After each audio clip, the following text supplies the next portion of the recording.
West ইন্ডিজের বিপক্ষে ODI সিরিজে টাইগারদের ভরাডুবি মানতে পারছেন না বিসিবির সভাপতি। ধারাবাহিকতার নতুন গল্প লিখেছেন মাহমুদুল্লাহ। রিয়াদকে নিয়ে সাবেক সতীর্থ ইমরুল কায়েসের মুগ্ধতা।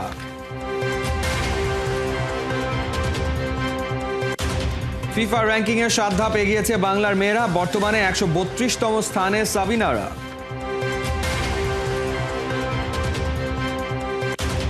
বিপিএল ফুটবলে শনিবার বড় খেলা, উত্তাপ ছড়াবে আবাহনী মোহামেডানের মোকাবেলা।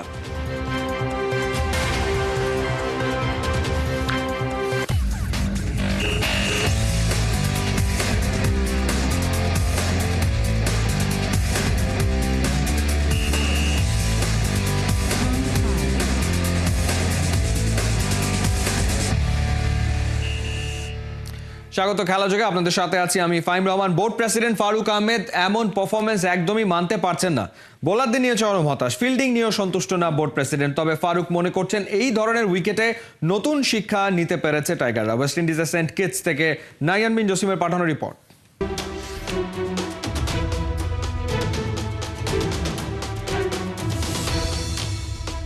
সেন্ট কিটসের এয়ারপোর্ট ঠিক অনেক আশা নিয়ে এই সিরিজটা খেলতে এখানে পা রেখেছিল বাংলাদেশ দল।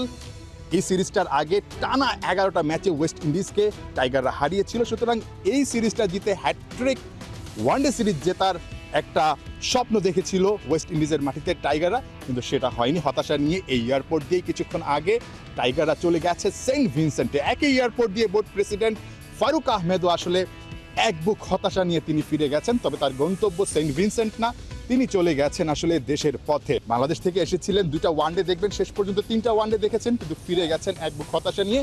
যাবার আগে 71 খেলা যোগে জানিয়ে গেছেন আসলে এই সিরিজটা নিয়ে তার হতাশার কথা, কিংবা প্রাপ্তিটা কি আসলে টাইগারদের, কিংবা চ্যাম্পিয়ন্স ট্রফিতে আসলে বাংলাদেশ কেমন করতে পারে, সব কথাই তিনি জানিয়েছেন 71 খেলা যোগে। ফারুক ভাই, একটা হতাশার সিরিজ আসলে বাংলাদেশের জন্য, কারণ বাংলাদেশ এই সিরিজটার আগে টানা 11টা ম্যাচে ওয়েস্ট ইন্ডিজকে হারিয়েছিল। এখানে এসে হোয়াইট ওয়াশ হলো, 2টা ম্যাচে তো 300+ রান করেও জিততে পারলো না। আপনার কাছে কি মনে হয় আসলে হতাশার কিছু আছে কিনা এই সিরিজটাতে? আমার মনে হয় ক্রিকেট খেলাটা এরকম, ওয়েস্ট ইন্ডিজ যখন আমাদের সাথে 11টা ম্যাচ হেরেছে তখন নিশ্চয়ই আমাদের চৌধুরীর হতাশাটা বেশি ছিল। বাট আমি তাও বলতে চাচ্ছি যে আমি নিজে কালকের ম্যাচটা আর কি, আমি প্রথম 2 ম্যাচ ঠিক আছে, it's a good wicket, different wicket, ওরা উইকেটে ব্যস্ত, খেলে অভ্যস্ত, সো ওইটা আমার কাছে মনে হয়েছে যে ঠিক আছে। বাট কালকের ম্যাচটা ডিফিকাল্ট ডাইজেস্ট, কালকের ম্যাচটা আসলে আমরা যে জিততে পারলাম না। But if you see the wicket, আমার মনে হয় উইকেটে বোলিং কিছু হচ্ছিল না আসলে। এর মধ্যে একটা যদি ইম্পর্টেন্ট হয়তো ক্যাচ আমরা ছেড়েছি, তারপর আমি বলবো যে ওরা আসলে আমিও চিন্তা করি কালকে ম্যাচ আমরা হারবো আসলে। So this is one of those game of cricket. So I am sure that আমাদের স্ট্রঙ্গার পয়েন্ট আমরা পারি নাই।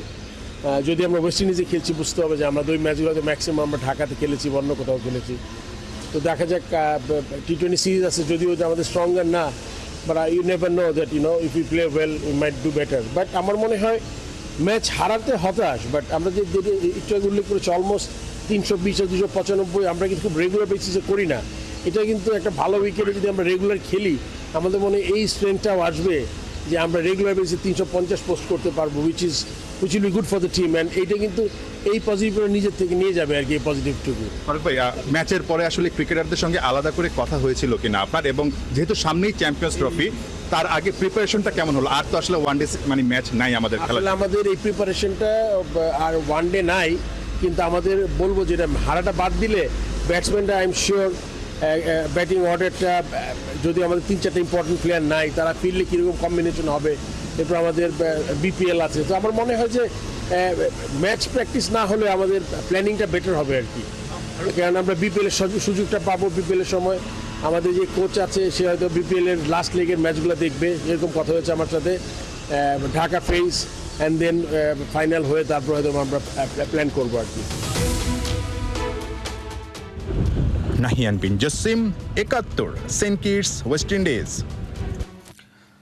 ম্যাচ হেরে যেন বিশ্বাসই হচ্ছে না ক্যাপ্টেন মেহেদী মিরাজের। বলছেন বোলারদের এই ধরনের উইকেটে আরো ভালোভাবে প্রস্তুত হতে হবে। চ্যাম্পিয়ন্স ট্রফির আগে দলের জন্য এই হার, সিরিজ হার বড় সতর্ক বার্তা, সেটাও বলেছেন মিরাজ। তবে ব্যাটসম্যানদের পারফরমেন্সে বেশ খুশি তিনি। ওয়েস্ট ইন্ডিজের সেন্ট কিটস থেকে নায়ান বিন জসিমের পাঠানো রিপোর্ট।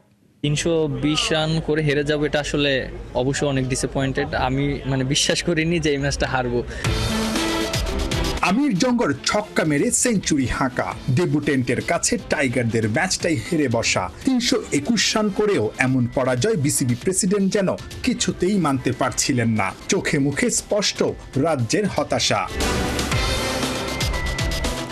আতশবাজিতে ক্যারিবিয়ানদের ট্রফি নিয়ে উল্লাস, পাশেই দাঁড়িয়ে থাকা সিরিজের টপ রান স্কোরার রিয়াদ আর ক্যাপ্টেন মিরাজ। ব্যাট হাতে দারুণ একটা সিরিজ শেষ করেও দুজন বড্ড বেশি হতাশ। শেষ ম্যাচটায় দারুণ ব্যাটিং করেও ম্যাচ হেরে যাওয়া মিরাজের যেন কিছুতেই বিশ্বাস হচ্ছে না। সবকিছু ঠিকঠাক থাকলে ওয়েস্ট ইন্ডিজের মাটিতে হ্যাট্রিক ওয়ানডে সিরিজ জয়ের উদযাপনটা বাংলাদেশ করতে পারত ঠিক এই জায়গাটায় দাঁড়িয়ে, কিন্তু সেই উদযাপনটা করেছে ওয়েস্ট ইন্ডিজ ক্রিকেট দল। এই 3 ম্যাচের ওয়ানডে সিরিজে বাংলাদেশ হোয়াইট ওয়াশ হয়ে গেছে। টি-20 সিরিজের আগে বাংলাদেশের আত্মবিশ্বাসের কোনো কিছুই আসলে থাকলো না। মিরাজ ডিসঅ্যাপয়েন্টেড, এরকম একটা ম্যাচ 221 রান করার পরও বাংলাদেশ হেরে যেতে পারে, সেটা কি অ্যাজ এ ক্যাপ্টেন আপনিও কোনোভাবে বিশ্বাস করেছিলেন কিনা, বা কোন জায়গাটায় আসলে আপনারা সবচেয়ে বড় ভুল করার কারণে আসলে 4টা ওভার আগেই ওয়েস্ট ইন্ডিজ ম্যাচটা জিতে নিল আপনার কাছে মনে হয়? 320 রান করে হেরে যাবো, এটা আসলে অবশ্যই অনেক ডিসঅ্যাপয়েন্টেড। আমি বিশ্বাস করিনি যে এই ম্যাচটা হারবো। আর সত্যি কথা বলতে যে আমরা উইকেটও নিয়েছিলাম প্রথম 20 ওভারের দিকে, তো 4 উইকেট ফেলিয়ে দিয়েছিলাম ওদেরকে। বাট মাঝখানে তারপরে ওরা একটা পার্টনারশিপ করে ফেলেছে প্রায় 150 রানের মতন। ওইখানে আমরা কোনো উইকেট ফেলাতে পারিনি, এবং ওইখানে ওরা বাউন্ডারিও খেলেছে অনেক, যেরকম মনে করেন আমরা বল করা উচিত ছিল এভাবে করতে পারিনি। এটাই আমাদের হয়তো প্রবলেম ছিল। এই ধরনের একটা কন্ডিশনে বাংলাদেশের ব্যাটিংটায় মাহমুদুল্লাহ রিয়াদ যেখানে সাকসেসফুল, জাকের আলী অনেক ভালো করেছে, আপনি পজিটিভ দিক আসলে কোনগুলো দেখছেন এই সিরিজে? 3টা ম্যাচে তো হেরে গেছে, বাট তারপরে তো কিছু পজিটিভ দিক নিশ্চয়ই আছে। জাকির আলী অনেক খুব ভালো ফিনিশিং দিয়েছে, রিয়াদ ভাই যেভাবে ব্যাটিং করেছে, এবং আরও তামিম যেভাবে ব্যাটিং করেছে উপর থেকে। সৌম্য সরকার আজকে একটা ইনিংস খেলেছে, এবং আমিও 2টা ইনিংস খেলেছিলাম। ওভারঅল আমাদের ব্যাটসম্যানরা খুব ভালো ব্যাটিং করেছে। আর পজিটিভ বলবো যে যেহেতু সামনে চ্যাম্পিয়ন্স ট্রফি, ওইখানে তো অনেক ভালো উইকেট থাকবে। এখানে যেহেতু 300 রানের খেলা হয়েছে, বোলারদের জন্য চ্যালেঞ্জ থাকবে।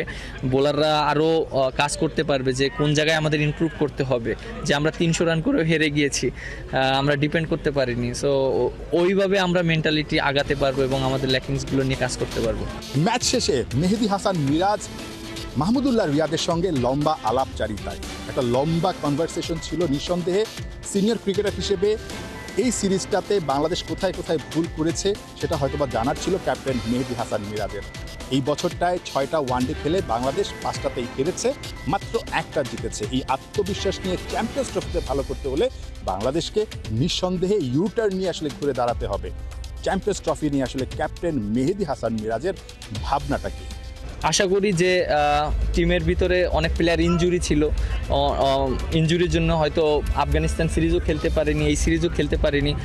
চ্যাম্পিয়ন্স ট্রফির আগে আমি মনে করি যে পুরো একটা আমাদের যে ওডিআই যে ফুল টিম, সেটা আমরা সবাই পাবো ইনশাআল্লাহ। বিদায় সেন্ট কিটস থেকে বাংলাদেশ দল বিদায় নিচ্ছে। নতুন গন্তব্য সেন্ট ভিনসেন্ট, যেখানে বিশ্বকাপেও বাংলাদেশ টি-20 ম্যাচ খেলেছিল, এবং সেই আত্মবিশ্বাস কিংবা সেই অভিজ্ঞতাকে কাজে লাগিয়ে বাংলাদেশ দলের ক্রিকেটাররা নিঃসন্দেহে এই সিরিজটার অর্থাৎ ওয়ানডে সিরিজটার হতাশা কাটাতে চাইবে টি-20 সিরিজে।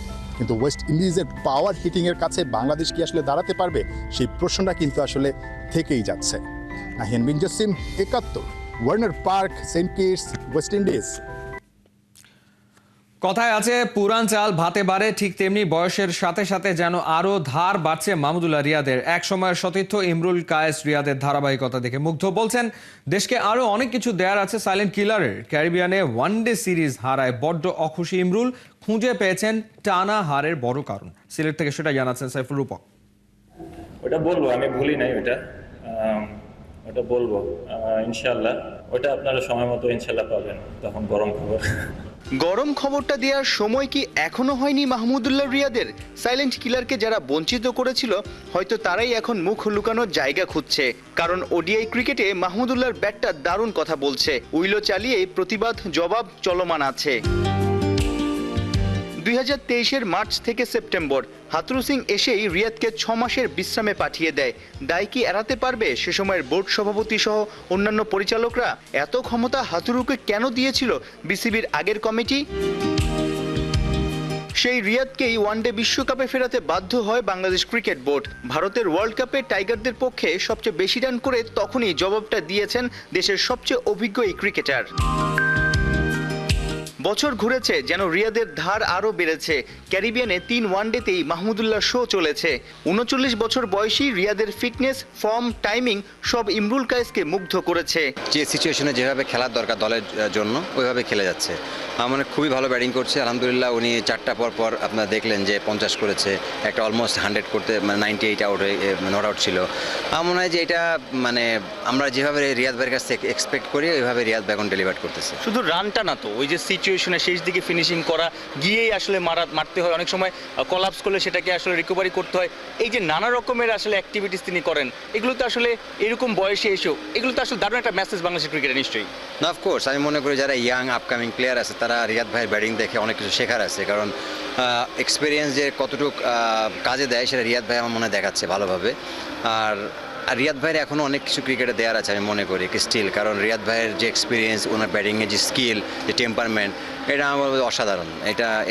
এটা অনেক প্লেয়ারের শেখার আছে। ওয়েস্ট ইন্ডিজে 3 ওয়ানডেতেই ব্যাটিংটা মন্দ হয়নি বাংলাদেশের, যদিও বোলাররা ম্যাজিক দেখাতে চূড়ান্তভাবে ব্যর্থ হয়। বেস্ট 11 নিয়ে প্রশ্ন তুলেছেন ইমরুল কায়েস। ওডিআই টিমটা আসলে হোয়াইট ওয়াশ হয়েছে, এটা আসলে কোথায় কোথায় লুপহোলস আপনার কাছে চোখে পড়েছে?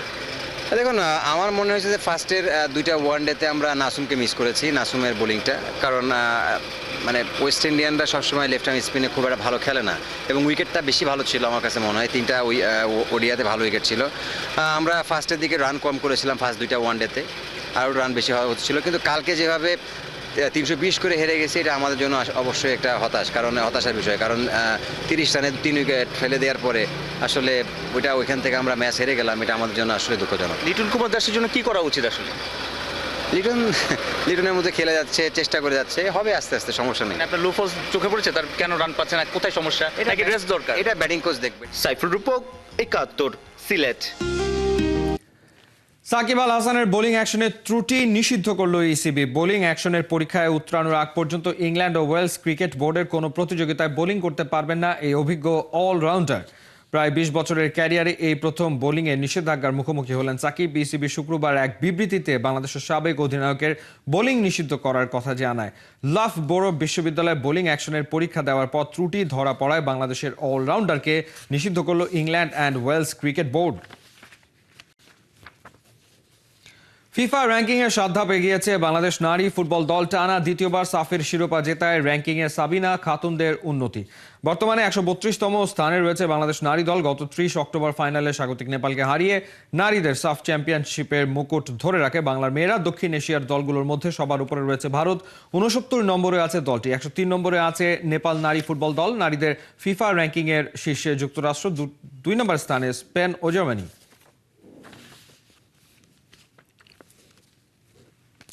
লড়াইটা এখন আর আগের মতো উত্তাপ ছড়ায় না, তবুও আবাহনী মোহামেডান ম্যাচ বলে কথা। বিপিএল ফুটবলে কুমিল্লায় শনিবার মুখোমুখি হবে এই 2 চিরপ্রতিদ্বন্দ্বী। কিংস অ্যারেনায় দিনের আর এক ম্যাচে ঢাকায় বসুন্ধরা কিংসের প্রতিপক্ষ রহমতগঞ্জ।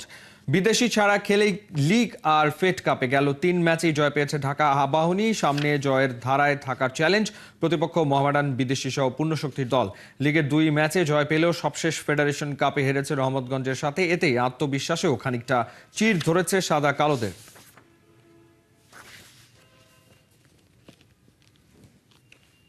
ম্যাক্স বিএসপিএ বর্ষসেরা সিরিজ রিপোর্ট ক্যাটাগরিতে রানার আপ হলেন 71 টেলিভিশনের স্টাফ রিপোর্টার মেহেদী নাইম। সময় টিভিতে থাকাকালীন বডি বিল্ডিং ফেডারেশনের দুর্নীতি নিয়ে ধারাবাহিক রিপোর্টের জন্য এই পুরস্কার পান তিনি। 2023 সালের max বিএসপিএ journalist of the year হয়েছেন কালের কণ্ঠের রাহিনুর ইসলাম। প্রতি বছর ক্রীড়া সাংবাদিকদের সেরা রিপোর্টগুলোকে পুরস্কৃত করে ক্রীড়া লেখকদের প্রাচীন এই সংগঠনটি। এবছর মোট 8টি ক্যাটাগরিতে 24টি পুরস্কার দেওয়া হয়। অনুষ্ঠানে বিশেষ অতিথি হিসেবে উপস্থিত ছিলেন ক্রীড়া সংগঠক ইঞ্জিনিয়ার গোলাম মোহাম্মদ আলমগীর। চলছে খেলাযোগ সরাসরি সংবাদ অনুষ্ঠান দেখতে চোখ রাখুন ৭১-এর ফেসবুক পেজ এবং সাবস্ক্রাইব করুন ৭১-এর ইউটিউব চ্যানেল। ৭১-এর সাথেই থাকুন।